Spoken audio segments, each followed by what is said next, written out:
Computer. Hi, everybody. Welcome to another episode of Get Into It with Gila. I'm Gila Glassberg, your host, registered dietitian, and intuitive eating counselor. And today I have on Bracha Goetz. I said that right? Okay, great. Hi, Bracha. Thank you for joining us. Thank you. Very happy to be here. I'm so happy that you came on. So, first, let's start with your background. Tell us a little bit about yourself. Where do you live and what do you do? Okay, I live in Beitar. I have to get used to saying that. I live in Beitar in Israel. And right now I'm in Baltimore, Maryland, where we lived for like over 30 years. But now we're transitioning to returning to living in Eretz Yisrael. I'm very excited about that. Oh. When did you move? Well, I mean, we're still in the process, kind of. We have our place there, but we still haven't sold our house in Baltimore. Got it. Got it. Yeah. Was it just like this past year that you decided? Yeah, kind of over the last 2 years, we've been Wow. doing this. Yeah. Wow. Wow. Wow. Okay, so what do you do? What, like, in terms of your job? Well, so I'm retired. For over like 20 years. I coordinated the Big Brother, Big Sister program here in Baltimore. Hmm. And I'm for, and before that, I also was an activity director with elderly people. And on the side, all these years I've been writing books and editing books. So that's basically what I've been doing. So there's like right now 42 children's books. I've been writing these picture books like for a long, long time. And just one memoir for adults about my journey to becoming how I became Torah observant and how really I call it overcoming food addictions. I don't know, people call it different things, but it's all intertwined. What's the name of Yeah. your book? Okay, I'll hold it up even. Please. Nourish the Oh, I soul, love that. Beautiful. fi filling the emptiness within. It used to be called something else. For years, it was called something else. And now we just came out with this new title because I've evolved through the years and when it was first published. And now this is the right title, Nourish the Soul, Filling the Emptiness Within. I've been giving a lot of presentations about the book, and this is the essence of it. And that's really what I want to talk about today, nourishing the soul, I would love to filling talk the about that. emptiness within. Yeah. I'm sorry. I no, Yeah. I would love to talk about that. First, I just want to hear, how did you become an author? Like, how was that? Was that always something that you wanted to do? Okay. Well, I would say I try to write the books that I wished I had as a child, books that explain in the simplest and most joyful way possible the deepest things in life. That's what I was yearning to know as a child, and then as a teenager, more and more desperately. I was searching for the meaning to life. So once I finally understood these deep, deep concepts, then I could put them into an words, simple, clear words that a child can understand. And that's what I do. That's that's what makes my soul shine doing this. And it comes very naturally to me to get into the headspace of a child because I still have a sense of curiosity and wonder about the world that I can put out there. That's Yeah. amazing. So, I guess, do you mind if I ask how you became from? So that's the story. I mean, it is intertwined with the disordered eating because as a teenager, Tell me the whole story. yeah, as a teenager, okay, see, the book is not, I write short picture books, right? That's Right. what I write. Yeah. So this book is the only bigger book I've written. Why? Because I didn't really write it. It's actually my diary entries, my journals, my letters home. It's kind of a documentary. So it's very unusual because you actually go through with me the slow development of the eating disordered behavior and then the healing from it. Wow. And while this happens, what people would say, why, when I became Torah observant, Why did that help me to heal? That's what I could not understand. What did one thing have to do with the other? Right. And then when I went home and I found my old diaries, I remember sitting on the floor and reading them and saying, now I see the thread going through my life. So this has to become a book. And then I saw the pattern, and then I understood that it was a desperate search, desperately trying to nourish my hungry soul. My soul was genuinely hungry. Mm-hmm. And when people have addictions, they are desperately trying to fill it with external things. And it doesn't fill the hole. In fact, it gets the hole deeper and emptier. I describe it like, eating that whole container of ice cream. Afterwards, I felt emptier than before. Right. the, Yeah. the, it didn't help to fill me up, but I kept trying. Right. I kept trying because what happens is like it's across the board with addictions, but with food, the metaphor is so clear that we are trying to fill up. We feel there's not enough pleasure in our lives. We feel a scarcity of pleasure. And so when we get that pleasure, which food brings immediate pleasure, we just, I'll just keep stuffing it in because I want the pleasure to last and because I feel such a scarcity of pleasure in my life. When I finally learned how the empowering concepts of how to bring pleasure into my life, then I wasn't so desperate to fill myself up with the immediate gratification of food because I could recognize that there were an abundance of ways to do it, an abundance of ways that I had the power to bring pleasure into my life. That was the understanding I finally was able to get to, and a lot had to do with Rabbi Noah Weinberg's teachings that summer when I first became frum. Yeah. That I absorbed. I'll explain more. My history is that I began searching into other religions as a teenager, Buddhism, Christian Science, searching more and more desperately. And at one point, I experimented with all kinds of things in social action and relationships. And finally, I was like, okay, I'm going to just study everything and try to learn the wisdom to life. So I began studying, learning about everything, and I started doing really well in high school. And that's how I ended up going to Harvard. And at Harvard also, I did really well. But the problem was that I was getting sicker and sicker as I was there. So I looked successful on the outside. And of course, I was my I was studying psychology. I wanted to be a psychiatrist and I was pre-med. And of course, what I focused on my papers was eating disorders. And I'm doing breakthrough research on this and all this stuff and getting speakers to talk at seminars.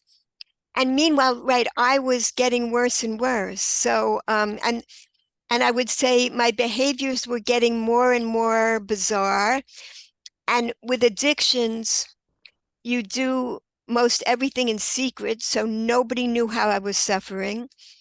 And and I didn't even look like in any way that you could tell something was wrong with me because I was fluctuating between like out Binging and of restricted. control. Exactly. Exactly.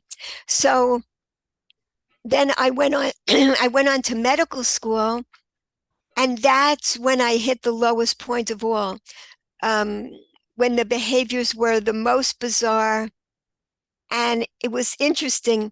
I finally admitted it to my boyfriend at the time, and I decided to see a therapist there that met with medical students, and I divulged to this Japanese psychiatrist everything that I was doing. I like spilled it all out, And he said to me, I know that you think that you're like in a really disturbed place right now, but you also keep talking about spirituality so much. I don't know. He said, and you're going to Israel this summer. I had a 6 week break. He said, I have a feeling that you're going to find a lot of what you're looking for this summer. It was really interesting because he didn't see me in the way that I saw me, and he saw something. I still find that fascinating, which I put that in my book too, that encounter. It was like, whoa. And that's kind of what happened. I went for 6 weeks to volunteer at Hadassah Hospital At the that time, summer. you were not yet from at the time. No, that was between my first and second year of medical school. And I went, and in fact, yeah, and I purposely like went to a medical school like I was running away from Judaism. I wasn't at all interested in that. And I didn't Did, see it as spiritual. I didn't did you even grow know up that. with any like tradition of Judaism? Like, did you grow up? Yes. Yeah, Like we did Rosh Hashanah and Yom Kippur and certain things on Seder's, certain things yeah, like conservative Judaism. But I rebelled against all of that. Like I didn't see what the purpose of all this was. And I didn't see what was the meaning for this. And when right, I was dating non-Jews, my parents were like, "We want you to marry someone Jewish," and I was like, "Why?" right, I couldn't understand this. So yeah. that summer, I volunteered at Hadassah Hospital on the oncology ward, and my parents had said to me, like, do whatever you want in Israel. We want you to meet someone Jewish, but just don't reconnect with this guy I knew from childhood who became a religious fanatic. So right away, of course, I contacted him, and I'm like, I want to become a psychiatrist and I want to help my patients understand why life is worth living, but I don't know why myself. Wow, And he took me to Neve Yerushalayim, and to Or Sameach had a small women's division then. And Rebitz and Dina Weinberg had women around her table, her dining room table before Iyat. So I learned with like the most amazing people. And within a week, I moved out of Hadassah and into the Or Sameach women's division. And it was like I felt like I found exactly what I was looking for. wow. So I'll just recap. So you grew up, it sounds like you were, it sounds like you were always a little lost because you said like the children's books, like you never had the language. It sounds like you were looking for like a certain type of language that you did not have as a child, as a teen, which led you to do your own search, in medical school and beyond. And I guess Hashem was speaking to you through that psychiatrist when saying, like, I see that you're struggling with this. He kind of connected the dots for you. You're really like trying to fill a void with food, and you're also looking for this to fill the void of spirituality, and you ended up in Israel. It's funny because you said you were running away from Judaism, so why did you go to Israel? I was always hopeful that maybe there was something to Judaism with which I could connect. But I would like in college at Harvard, I would see these bagels and lox brunches and I'd go to them and they'd be talking about politics. And I was so sad about that. I'm looking for something deeper. Right. I did find a book of Hasidic tales in the library, and I would read them with my Catholic boyfriend, and he got real into it, and I kind of liked it too, but I didn't even know if people like Right. that were really. Right. You really didn't have any point of reference, really. Right, Um, right. so then when you went to Neve, that spoke to your soul and you were like, I'm gonna move here. I just was like, I'm going to take a year's leave of absence from medical school, but I really knew I wasn't going back. Wow. And it wasn't even a hard choice for me. That's what people find funny. For my parents, they were very upset. They thought I joined a cult. I mean, they were extremely worried. But I was like, oh my goodness, I was miserable before. I may have looked okay on the Right. outside, but I was suffering.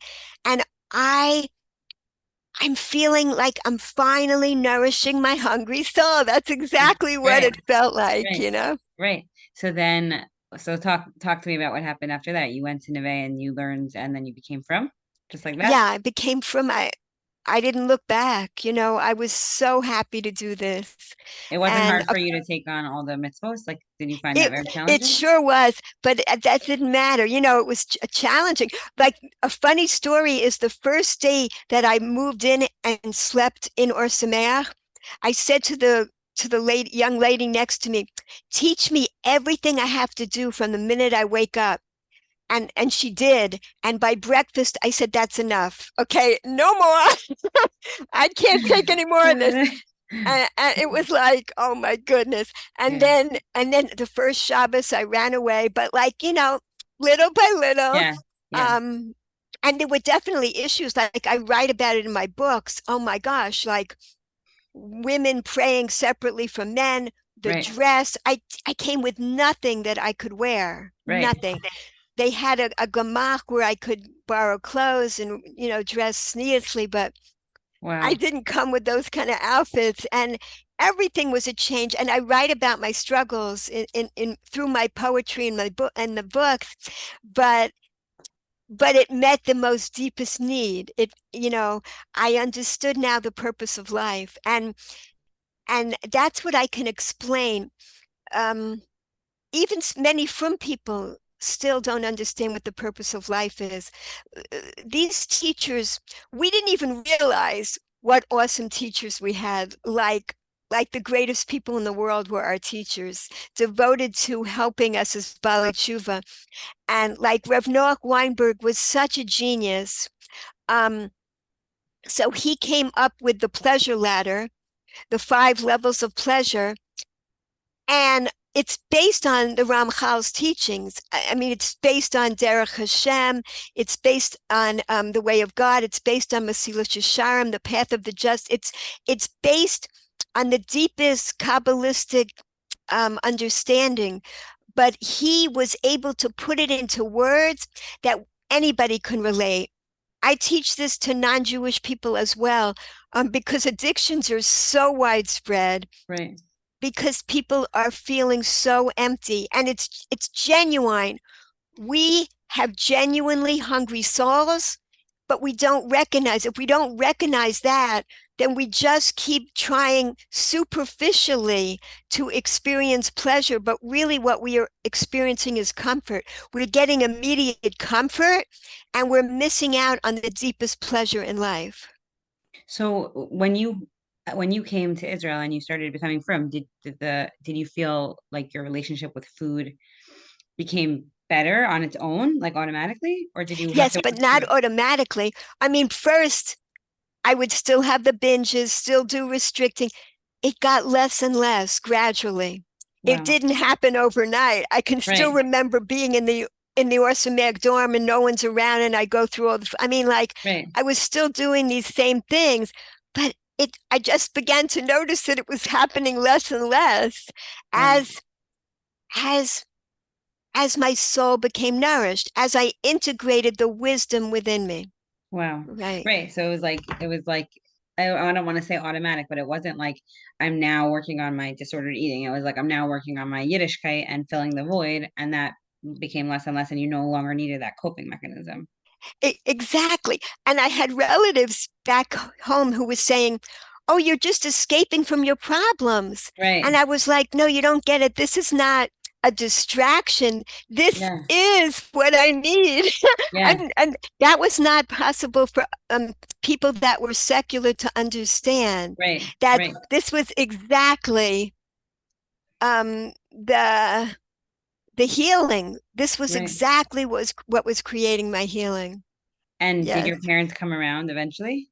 Eventually, yeah, well, and it was mainly through the grandchildren, just Yeah. seeing what amazing people they became, seeing their shining middos. They could see what a difference this life makes. Wow. That's how they came. When my mother, just before she passed away, she asked if my father could live with us. And my father had Alzheimer's, so he lived with us in his final years, and we say that he became frum like at 84, but every day he'd wake up and he'd say, "Is it Shabbos today?" Every day he wanted Shabbos with us, all around him. Yeah. He passed Wow. away on Shabbos too, with all of us being around him. And he was yeah, so he ended up being kosher, keeping Shabbos at the end of his life too, Wow. just because he was with Yeah, us. But right. it was, yeah. So of course, now I know that my parents, see all the MS, see all the joy of the choices that were made. Wow. Yeah. So tell us about the pleasure ladder. I want to hear, and if you could like kind of explain to my audience, a lot of people who listen to my podcast are people who are struggling with exactly what you were struggling with, which was disordered eating, the binge cycle. So maybe just through this information that you're going to share, they could actually integrate it into their lives. Exactly. And I don't give the impression that I never have this problem. When you have this tendency, it's always an issue in your life. Yeah, It just doesn't take up my energy, doesn't take up my whole being. It took up everything. my mental capacity. Yeah, it was being in prison. yeah, That's what an addiction is. And the yeah. walls get narrower and narrower. That's how it took over my life. So Right. now, if I feel like overeating, now these are the tools that help me. Of course, I'll still have those feelings, but now I understand one of the one of the reasons too is a control thing because I felt so out of control. I felt like the world was out of control. I didn't know there was a God. I didn't know there was an ultimate goodness, and I didn't know that I was ultimately good. All of that makes you not trust life, makes you not trust yourself and not trust the world. So integrating that also was such an important part of this. Trusting in the goodness of the world helps you to trust that this world was made with so much loving kindness. And then you're not living in this fear of scarcity and you have more of an abundance mentality. That's what shifts. So the pleasure ladder has 5 rungs on it. This was Rev Noach's teachings, and it corresponds to our 5 fingers. It's to show us that right in front of us, we have we have the potential in our hands. We have the power to bring pleasure into our lives at any moment, right here. So these 5 levels of pleasure, they correspond to the 5 levels of the human soul, which is what the Ramchal teaches. The the lowest level of the soul is the nefesh. It's the part of the soul that's connected to the connected to the body. So the lowest level of is all the natural physical pleasures. So it's enjoying natural foods that Hashem has made. It's spending time in nature. It's dancing. It's running and moving our bodies naturally the way our bodies are designed to move. And it's music, all these natural pleasures. It's really enjoying all the sensual pleasures, and this lowest level corresponds to our limbs and our senses. And so this is the lowest level of pleasure. When we enjoy it with gratitude, any of these pleasures designed for us, then it nourishes both our body and our soul. So, like, I love the example. My favorite example is an orange because it's just got like all of the fruit are green because they're camouflaged in with the leaves. Only when they're ripe, they call to us, we're ready. They become bright and vivid and beautiful, the most beautiful. And so they're beautiful to look at. We get pleasure with our eyes. They smell beautiful, pleasure smelling. And then when we see, they're individually packaged Yeah. with the peel that keeps the sweet juiciness in for months. And when we enjoy that taste of the sweet juiciness, which is also so good for us, nutritious for us, at the end, we're left with the seeds of eternity, which become trees and become infinite more oranges. It's if we enjoy an orange with mindful gratitude, I mean, we get into such a state of joy because it's packed with so much loving kindness and wisdom just in one little gift from Hashem. So that's just the lowest level of pleasure. Can And I ask you a question? Let's say sure. I took some of the seminars when I was in Neve. I went to Neve for a little bit, and I went to Aish, but not. I didn't. I was only there for 6 weeks, so I took some of the classes. But what would you say if you enjoy if you eat the orange and you don't feel pleasure, like you feel guilt? Is it the opposite effect that it's hurting your nefesh? What do you think? Like, what's going on in your internal world when you're eating, but you're not getting pleasure from it because you're feeling that shame? Um, I just try to look on the positive side of it. So like what I would say is like like don't be down on yourself if you don't feel gratitude, mindful gratitude. And there's plenty of things that I'm eating mindlessly while I'm working on the computer, no Right, problem. right, But like just be grateful when you do. Just be grateful when you make a bracha with concentration. Don't feel bad about all the brachas you make without concentrating. right, right. Just, Focus on what you so do. I'm just You can. opening people up to the possibility of what you could do. If you don't do it, don't feel down on yourself. And I honestly feel the same. I tell people the same thing like this. If you ate 10 cookies, be grateful that you didn't have 20. And if you eat 200 cookies, be grateful you didn't have 1,000. There's always something to be grateful for so you don't get in that state of being down on yourself. Right. Gratitude has so much to offer us. And what I learned, what really is that's the whole purpose for our being here. We've gone so off course. We were put into this beautiful garden just to enjoy it with gratitude. Like, what do parents want for their children? Parents want their children to have the greatest pleasure possible in life.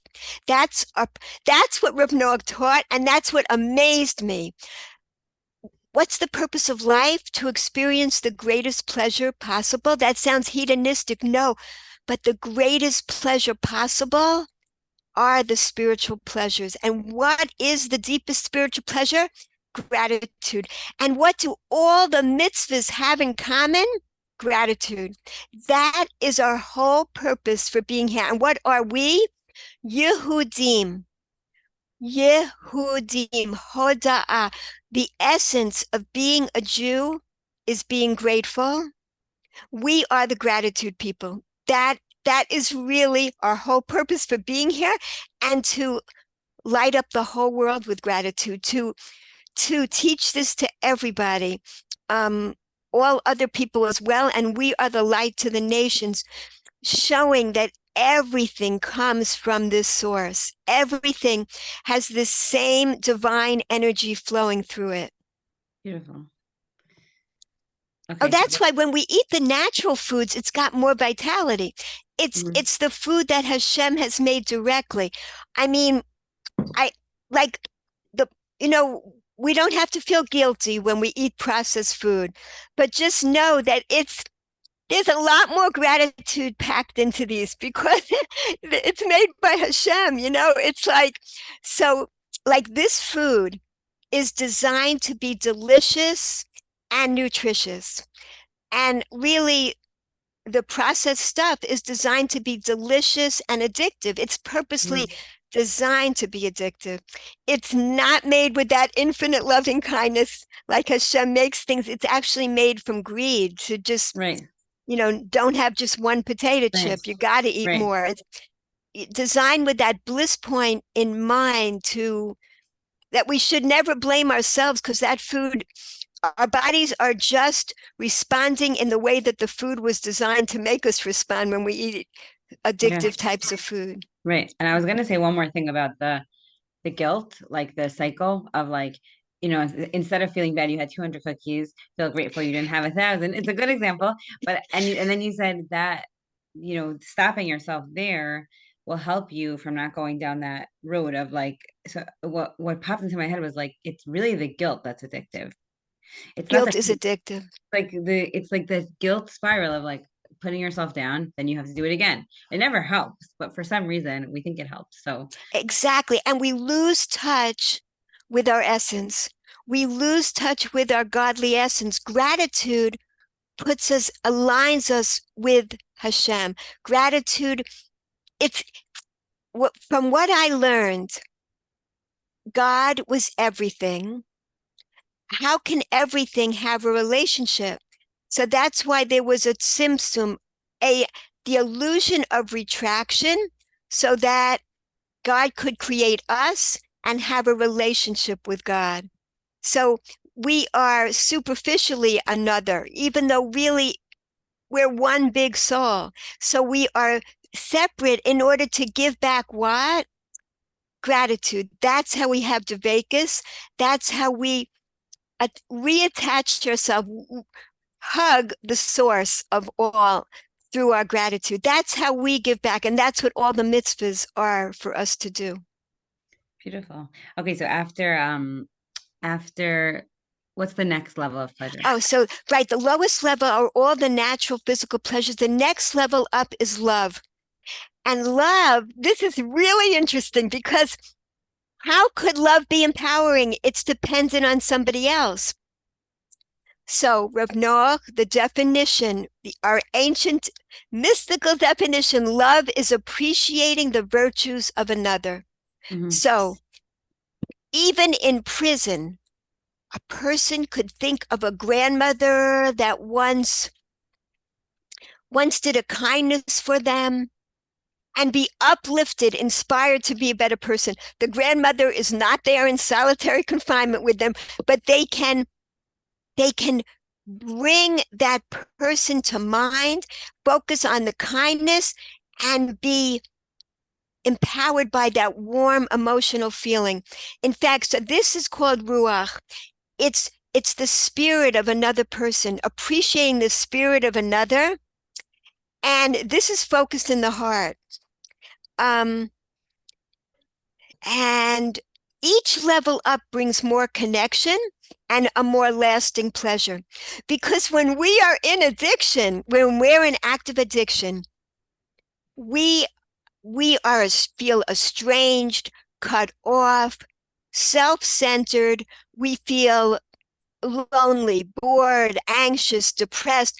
We don't feel connection. So Mm-hmm. this gratitude is what brings us back into connection.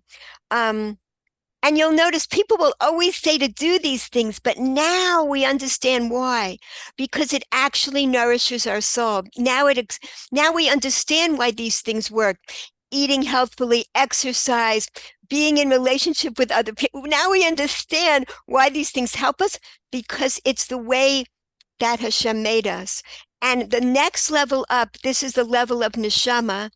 This is meaning, doing good and meaningful things. So I love this. I was on another show, and when I got to this level, the host, he said he was feeling miserable the day before, and he bought a pizza, and he had 2 slices of pizza, and he was about to plow through the whole box of pizza and finish it himself.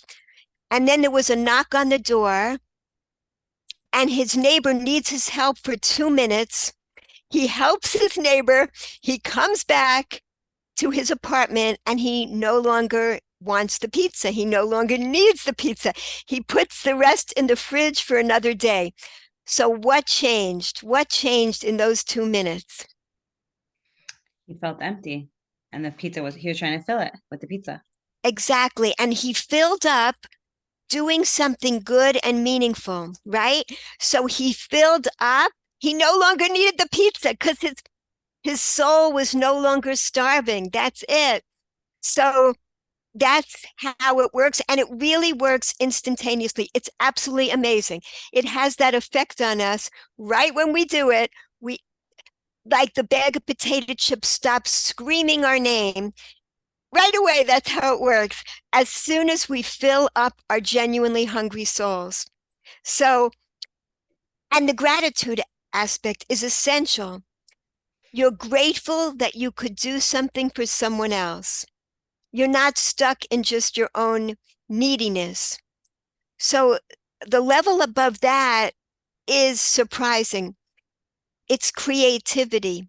It's when we put a unique part of ourselves into the world. Like any neighbor could have helped move the furniture in the next apartment, but only you could um, cook the food this way, arrange the song this way, do this dance, tell a story. We each have our own special light, and we were made with our own special lights to bring into this world, or we wouldn't be here. So when we put that light out into the world, it's a high like we don't feel like sleeping or eating when we're in the creative zone. And time, we have no idea of time passing when we're feeling that creativity. It's a tremendous pleasure. And when we do it with gratitude, that takes away the ego aspect. And we're not afraid of failing. We're not afraid of falling. We're just sharing the ideas that are coming from Hashem through us. We are just the vehicle. We are the channel for this creative energy to flow through the world. So when we do it with gratitude, it fills us up, doesn't make us nervous. It's like a whole different thing. And the highest level of all is called transcendence. Oh, creativity is chaya, the level of chaya, giving life into the world. The highest level is yechidah. Transcendence is oneness, seeing the unity, seeing that we're all connected to Hashem, we're all connected to each other, we're all like we give out the carbon dioxide that the plants need, the plants give us the oxygen. It's all symbiotic relationships, and we're not alone. This is when we see how we're all connected, and we can experience this through a blessing. We can experience it under a starry sky at night. That pleasure lasts with us for a lifetime. Being out in the country under the stars, when we can recognize we're a part of this infinite universe. And it's also when we transcend our own limitations. Like we make that first crack in a bad habit. We do something differently, new. We transcend, and we become who we really are. We reconnect with our real selves, our real souls. That's who we really are. Um, that's it. And basically, there's only one price to pay to climb the pleasure ladder on any level. And you know now what that is. What is it that we need to climb every single rung on the ladder? Gratitude. That's it. That's it. There's nothing to lose. It's only any moment that we're feeling gratitude is a moment that we're not being miserable. It's that simple. It's just any moment that you want to bring it into your life. Well, I'm thinking of a lot of things. What struck me was the creativity. Is that I was thinking you meant like using your creative talents to do something, but you were saying even deeper that it was like your unique talents. It's like I could be creative and you could be creative, but we would express it differently. Yep. And when you get to express yourself creatively in a way that speaks to you, it's much different than just creativity. And then the extra layer of gratitude really helps because like it when you try to do something, your ego gets involved no matter what. So I get pretty stuck. Like if I have a good idea for my business or for my clients or for my cooking or anything, it's like, Yes. but what if it doesn't work? And what if it, Yes. and then you don't do it, you don't want to do it, you do it, but not, it's not well. not with your whole Yes. heart. It's hard, but I feel like tell me what you think about this, but I feel like because you were searching and then you found it came naturally to you. What about people who just really struggle with that gratitude and they really struggle to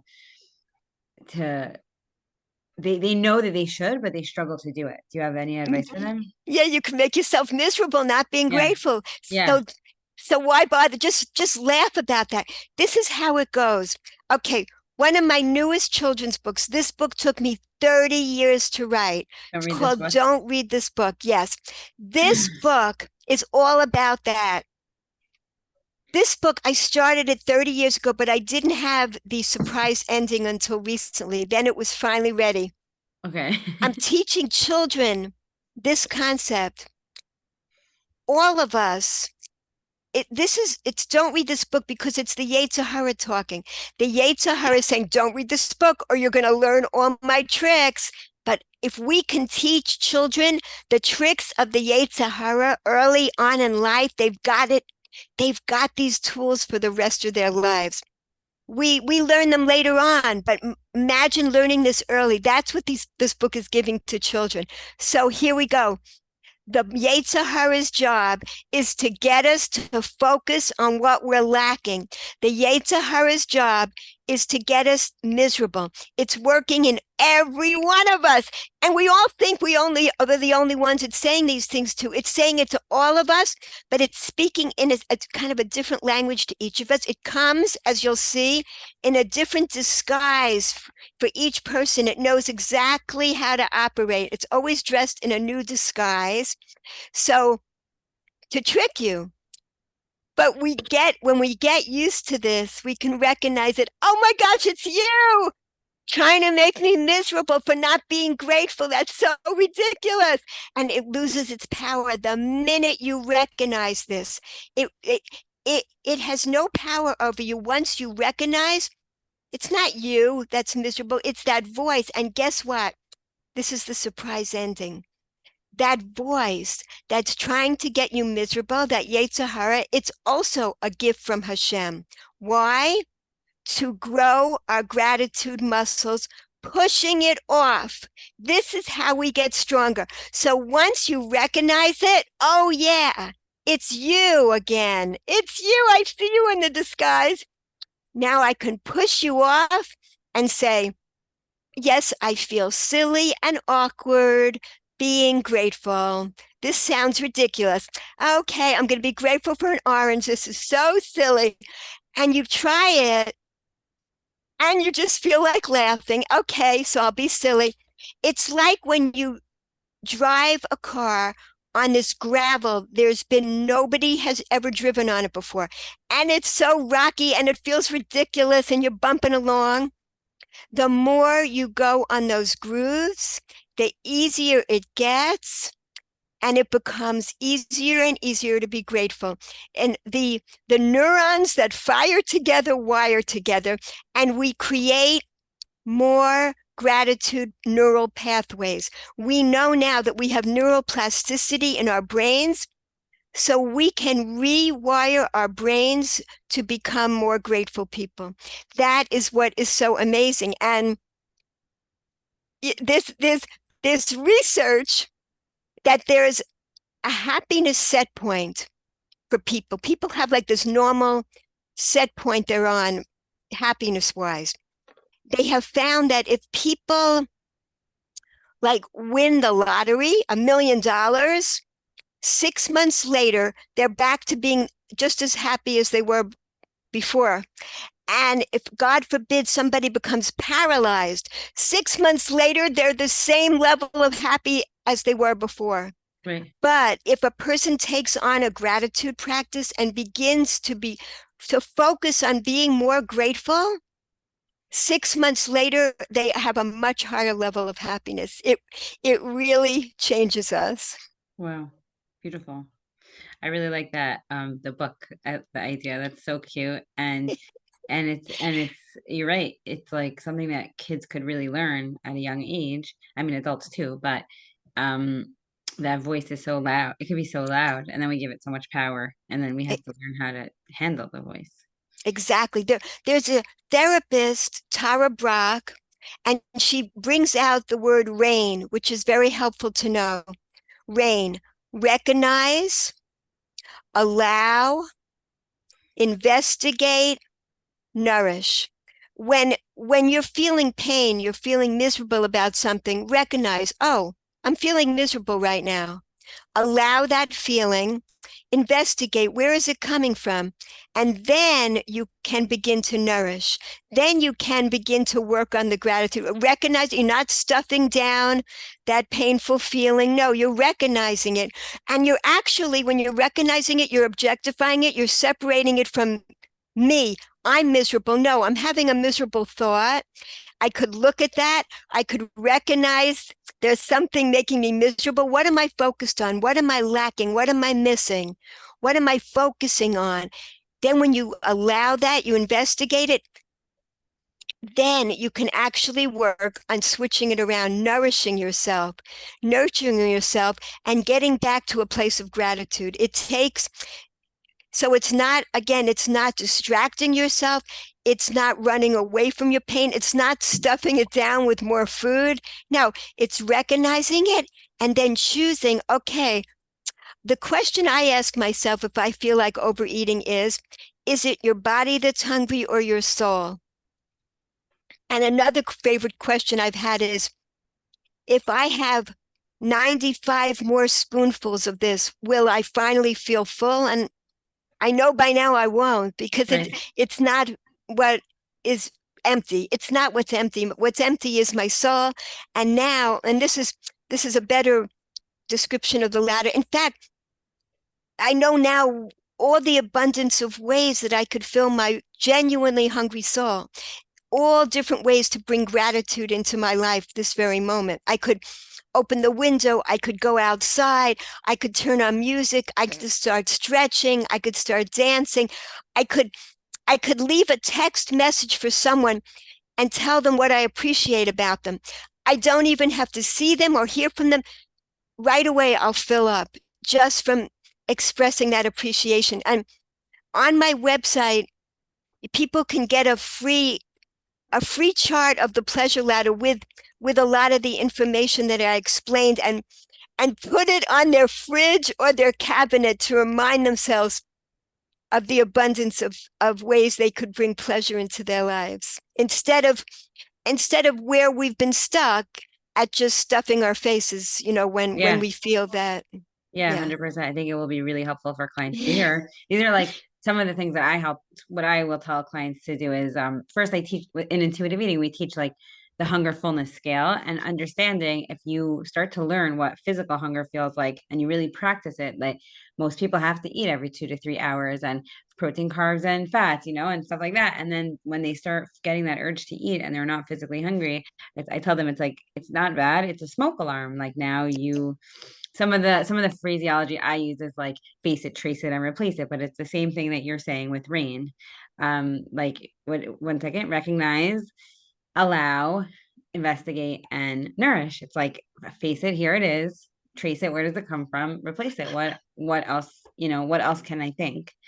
Um, and I think will be really helpful for people to use like on a very practical level. So Wonderful. I'm so happy. It's another tool yeah, which I think is very useful in that it comes back to what nourishes our hungry souls. Because yeah, our souls are meant to be hungry because they're meant to be filled with gratitude. right. And all day long, all these blessings that we make are gratitude exercises. If we can remember to see them that way, of course we're going to forget many times, but whenever we do, just be grateful that you remembered then. Yeah. Yeah. And I wanted to say one more thing is that I really appreciate you saying that it's still your struggle. Like I tell this to clients as well, that just because like I do this work, I do a lot of intuitive eating work and body image work, it doesn't mean that I don't have negative body image days or days where I want to eat past my fullness. But that's not the point. The point isn't that I never have those struggles. And if you never had this hunger, you wouldn't have become from necessarily, maybe, but that was what brought you to, the Yes. truth. So Exactly, exactly. And I feel that through the years of eating in this confused way in response to all kinds of other things and not physical hunger, that I very much lost the ability to know when I was physically hungry Right. because I was eating in response to other things. Yeah. So I still have a hard time with that part of it, knowing when I'm physically hungry. So that's why when after I've had a good meal, I actually need to know that you've had a good meal. Now you can nourish yourself in other ways because um, because my physical body, the cues aren't so turned on as well as they would be for a person that never had this problem. Do you Yeah. know what I'm saying?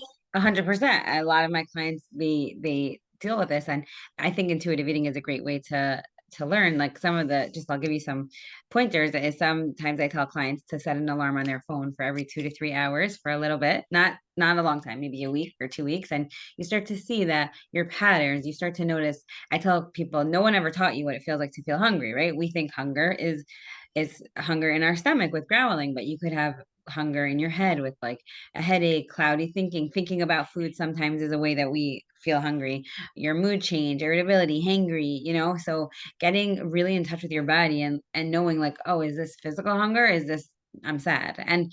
And emotions have a physical sensation as well. So this is a good thing to teach kids and adults as well, is like Yes, when you feel unsafe by somebody, what does that feel like in your body, right? right. We're giving people a lot of body awareness in general. So it's a practice. You won't just pick it up like that if you haven't been practicing it, but after a few weeks, it Yes. becomes a little bit easier.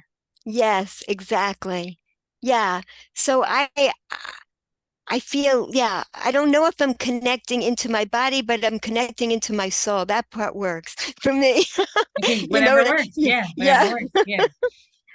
Okay, so thank you so much for coming on. This was great. How could people reach you if they want to reach out? The best thing is my website where people can find all my books and the pleasure ladder with the information on it. I hope people will find that useful as another tool in your toolbox of just living a more joyful life. Yeah, Okay, beautiful. Thank you so much for coming on. Have a great day, and my pleasure. I can't wait to air this. Okay, bye. Thank you. Okay, bye.